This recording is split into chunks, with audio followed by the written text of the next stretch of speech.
സ്മൃതിപഥത്തിൽ MT.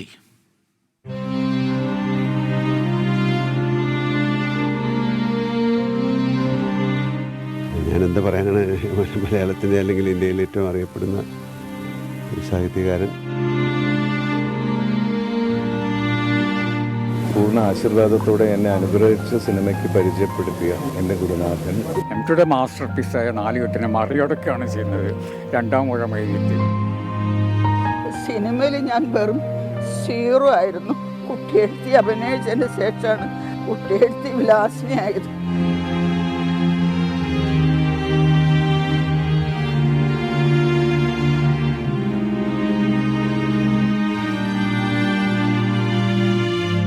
ആർക്കും അതിൽ നിന്ന്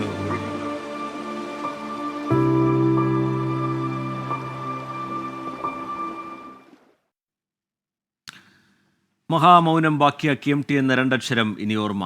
തൊട്ട മേഖലകളെല്ലാം പൊന്നാക്കി MT വാസുദേവൻ നായർക്ക് മലയാളം വിട നൽകി. കോഴിക്കോട് കൊട്ടാരം റോഡിലെ സിത്താര എന്ന വീട്ടിൽ ആയിരങ്ങളാണ് അന്തിമോപചാരം അർപ്പിക്കാനെത്തിയത്. മാവൂർ റോഡ് ശ്മശാനത്തിലായിരുന്നു സംസ്കാരം. ഹാഷ്മി താജ് ഇബ്രാഹിം സ്മൃതിപഥത്തിൽ നിന്ന് വിവരങ്ങളുമായി ചേരുന്നുണ്ട്. ഹാഷ്മി, മലയാളത്തിൻ്റെ പ്രിയപ്പെട്ട എഴുത്തുകാരന്, മലയാളത്തിൻ്റെ ഗുരുവിന് നമുക്ക് എന്തായിരുന്നു MT എന്ന് നമുക്ക് വാക്കുകൾ കൊണ്ട് അത്ര എളുപ്പത്തിൽ വിശേഷിപ്പിക്കാൻ കഴിയുന്നതല്ല. അക്ഷരത്തിൻ്റെ കുലപതിയാണ് വിട പറഞ്ഞു പോകുന്നത്. മലയാളത്തിൻ്റെ സുഹൃതമാണ് വിട പറഞ്ഞു പോകുന്നത്. അദ്ദേഹത്തിന് അന്തിമോപചാരം അർപ്പിക്കാൻ അദ്ദേഹത്തിൻ്റെ അന്ത്യയാത്രയിൽ അദ്ദേഹത്തിൻ്റെ ശിഷ്യന്മാർ, അദ്ദേഹത്തിൻ്റെ പ്രിയപ്പെട്ടവരൊക്കെ അവിടേക്ക് എത്തിയിരുന്നു. സ്മൃതിപഥത്തിൽ ചടങ്ങുകളെല്ലാം പൂർത്തിയായി കഴിഞ്ഞു എന്നാണ് മനസ്സിലാക്കുന്നത്. പുതിയ വിവരങ്ങൾ എന്താണ് ഹാഷ്മി?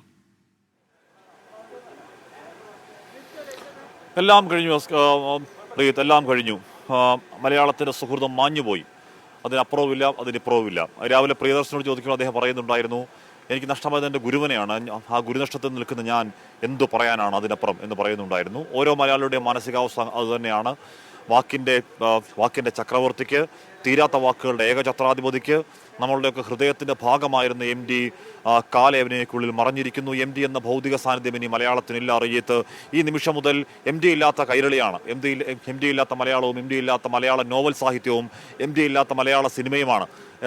റീത്ത്, അത് എത്രത്തോളം നമുക്ക് ദഹിക്കുമെന്നുള്ള കാര്യം, അല്ലെങ്കിൽ എത്രത്തോളം അതിനെ താങ്ങാൻ കഴിയും, നമുക്കത് താങ്ങാവതാണോ MT ഇല്ലാത്ത ഒരു മലയാള സാഹിത്യ ലോകം എന്നുള്ളതൊക്കെ വരും ദിവസങ്ങളിൽ അത് തെളിയേണ്ടതാണ്. എന്തായാലും ഒരു കാര്യം യാഥാർത്ഥ്യമാണ് റീത്ത്, നമ്മൾ തിരിച്ചറിഞ്ഞേ മതിയാവുകയുള്ളൂ. MT എന്ന് പറയുന്ന ആ സ്നേഹ സാന്നിധ്യം, ആ രണ്ടക്ഷരത്തിൻ്റെ ആഴം, ആ രണ്ടക്ഷരത്തിൻ്റെ ഉയരം, അതൊക്കെ ഇനി ഓർമ്മകളിൽ മാത്രമായി നിൽക്കുന്നു. എക്കാലത്തേക്കും അത് ദീപ്തസ്മരണയെ ജ്വലിക്കാൻ പോകുന്നു. MT ബാക്കി വെച്ച കുറേ അധികം MT ബാക്കി വെച്ചിട്ട് പോയി. MT വെറുതെ അങ്ങ് പോകുന്നതല്ല. ആരോ പറഞ്ഞതുപോലെ MT ഭാഷയെ അനാഥമാക്കി പോയതല്ല, MT ഭാഷയെ സനാഥമാക്കി പോയതാണ്. MT ഭാവി മലയാളത്തിന് വേണ്ടി കൂടി എഴുത്തുകൾ എഴുതി വെച്ചാണ് പോയത്.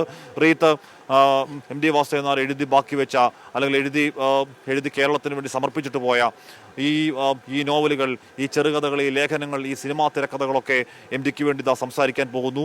ആ കഥാപാത്രങ്ങൾ നാളെ മുതൽ MT ആകാൻ പോകുന്നു. അതിലെ സേതു ഒക്കെ വീണ്ടും വീണ്ടും വായിക്കപ്പെടുമ്പോൾ ഒരിക്കൽ കൂടി MT നമ്മുടെയൊക്കെ ഹൃത്തടങ്ങളിൽ പുനർജനിക്കാൻ പോകുന്നു. MTയെ വായിക്കുന്നവർ സ്വയം ഉള്ളിലൊരു MT ആകാൻ പോകുന്നു. അങ്ങനെ ഇക്കാലമത്രയും പോയ 7 പതിറ്റാണ്ടുകളിൽ, പോയ 70 വർഷങ്ങളിൽ മലയാള ജീവിതത്തെ ഏത് രീതിയിൽ MT സ്വാധീനിച്ചോ ഒരു തർക്കവും വേണ്ട. അറിഞ്ഞിട്ട് വരും കാലത്തും MT മലയാള ജീവിതങ്ങളെ, മലയാള സാഹിത്യത്തിൻ്റെ ഭാവുകത്തെ ഒക്കെ സ്വാധീനിക്കാൻ പോകുന്നു എന്നതൊരു തർക്കം വേണ്ട. അതിന് കാരണം, അതിന് ദൃഷ്ടാന്തം ഇപ്പോഴും പുതിയ പതിപ്പുകൾ ഇറങ്ങി. 81-90 പതിപ്പെന്ന് പറയുന്ന ചെറിയ കാര്യമാണോ റജിത്ത്? അത്തരത്തിൽ പുതിയ പതിപ്പുകൾ ചൂടപ്പം പോലെ വിറ്റഴിയുന്ന അദ്ദേഹത്തിൻ്റെ നോവൽ സാഹിത്യം തന്നെയാണ്. ഏറ്റവും ഒരു 90 വയസ്സുകാരൻ മുതൽ ഒരു 17-18 വയസ്സുകാരൻ വരെ തേടിപ്പിടിച്ചത് വായിക്കുന്നുവെങ്കിൽ, ഓരോ തലമുറ ഭേദമില്ലാതെ അത് കമ്മ്യൂണിക്കേറ്റ് ചെയ്യപ്പെടുന്നുവെങ്കിൽ, നാലുകെട്ട് എഴുതിയ ഏതോ കാലത്ത്, ഒരു ഫ്യൂഡൽ തകർച്ചയുടെ ഏതോ കാലത്താണെങ്കിൽ, അത് ഈ 2000-ന് ശേഷം ജനിച്ച കുട്ടികൾ അത് വാങ്ങി വായിക്കുന്നെങ്കിൽ ഒരു കാര്യം, ഒരു തർക്കവുമില്ല, നിസ്സംശയം പറയണം റജിത്ത്, MT വാസുദേവൻ നായർ അദ്ദേഹത്തിൻ്റെ മരണശേഷവും മലയാള ജീവിതങ്ങളെ, അല്ലെങ്കിൽ മലയാളി സാഹിത്യത്തെ സ്വാധീനിക്കാൻ പോകുന്നു എന്ന കാര്യത്തിൽ ഒരു തർക്കവുമില്ല. ഇതിഹാസമായിരുന്നു, അത് ഇതിഹാസ തുല്യം എന്ന വാക്ക് ശരിയല്ല, ഇതിഹാസമായിരുന്നു. അത് ഇതിഹാസം യാത്രയാവുകയാണ്.